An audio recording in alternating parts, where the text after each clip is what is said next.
नमस्कार। आज है 11 दिसंबर 2025 और चलिए नजर डालते हैं दिन की उन बड़ी खबरों पर जिन्होंने आज सुर्खियां बटोरी और समझते हैं कि भारत में आज क्या कुछ हुआ। दिन की शुरुआत ही हुई एक बहुत बड़ी एक धमाकेदार खबर से, अडानी ग्रुप की तरफ से। अगले 6 सालों में इंफ्रास्ट्रक्चर जैसे बड़े सेक्टर्स में पूरे 12 लाख करोड़ रुपए के निवेश का वादा। सोचिए, ये कितना बड़ा अमाउंट है। और सुनिए, ये कोई अकेली घोषणा नहीं थी। ये तो एक बहुत बड़ी तस्वीर का बस एक छोटा सा हिस्सा है जो हमें दिखा रहा है कि इकोनॉमी में कितना भरोसा बढ़ रहा है। तो सवाल यही उठता है कि आखिर भारत में निवेश की ये जबरदस्त लहर चल क्यों रही है। तो इन सब चीजों को बेहतर तरीके से समझने के लिए हमने आज की खबरों को 5 हिस्सों में बांटा है। हम बात करेंगे निवेश की, फिर राजनीति, समाज और संस्कृति, फिर देखेंगे राज्यों में क्या चल रहा है और आखिर में सुरक्षा से जुड़ी घटनाओं पर भी नजर डालेंगे। चलिए देखते हैं कि ये सारी कड़ियां आपस में जुड़ती कैसे हैं। तो चलिए सबसे पहले बात करते हैं इकोनॉमी की। तैयार हो जाइए क्योंकि अब जो आंकड़े सामने आने वाले हैं वो भारत के आर्थिक भविष्य की एक बहुत ही दिलचस्प तस्वीर पेश करते हैं। तो देखिए, ये सिर्फ अडानी ग्रुप की बात नहीं है। अमेज़न, वेदांता जैसे बड़े बड़े नाम और यहाँ तक कि तेलंगाना सरकार भी सब बड़े दांव लगा रहे हैं। मतलब टेक्नोलॉजी से लेकर इंफ्रास्ट्रक्चर तक हर तरफ से पैसा आ रहा है। ये दिखाता है कि भारत की ग्रोथ स्टोरी पर भरोसा कितना मजबूत है। अच्छा, एक तरफ तो ये नया पैसा आ रहा है और दूसरी तरफ सरकार ये भी कोशिश कर रही है कि जो पुराना पैसा है वो बेकार ना जाए। आपका पैसा आपका हक नाम से एक मुहिम चल रही है। इसका मकसद है लोगों को उनके बैंकों या इंश्योरेंस पॉलिसियों में पड़े लावारिस पैसे को वापस दिलाना। और ये कोई छोटी मोटी रकम नहीं है, हजारों करोड़ रुपए अनलॉक हो सकते हैं। और सरकार ने ना इसे चेक करना बहुत ही आसान बना दिया है। बस कुछ क्लिक्स में सरकारी पोर्टल्स पर जाकर कोई भी देख सकता है कि कहीं उनके या उनके किसी रिश्तेदार के पैसे तो नहीं पड़े हैं। मतलब ये एक तरह की खजाने की खोज है जिसमें फायदा ही फायदा है। और इन सारी अच्छी खबरों के बीच एक और पॉजिटिव न्यूज आई है। एशियन डेवलपमेंट बैंक ने भारत की जीडीपी ग्रोथ का अनुमान बढ़ाकर 7.5% कर दिया है। और सिर्फ वो ही नहीं, फिच और आरबीआई भी यही मान रहे हैं। तो मतलब इकोनॉमी को लेकर उम्मीदें काफी ऊंची हैं। चलिए अब इकोनॉमी की दुनिया से निकलकर राजनीति के गलियारों में चलते हैं। देखते हैं कि ये जो आर्थिक माहौल बन रहा है उसका असर सियासी बिसात पर कैसे पड़ रहा है। आज संसद का माहौल तो बिल्कुल गरमाया हुआ था।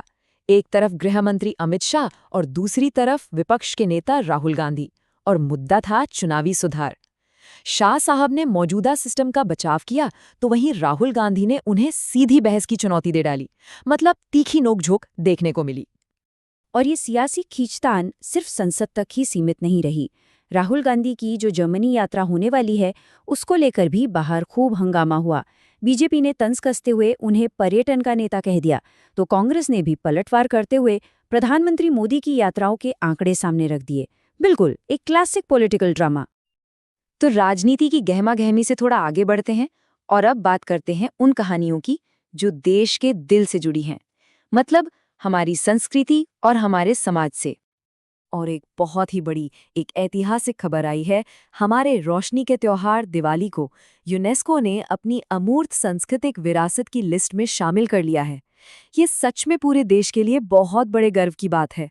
भारत की सबसे प्यारी परंपराओं में से एक को अब पूरी दुनिया में पहचान मिल गई है।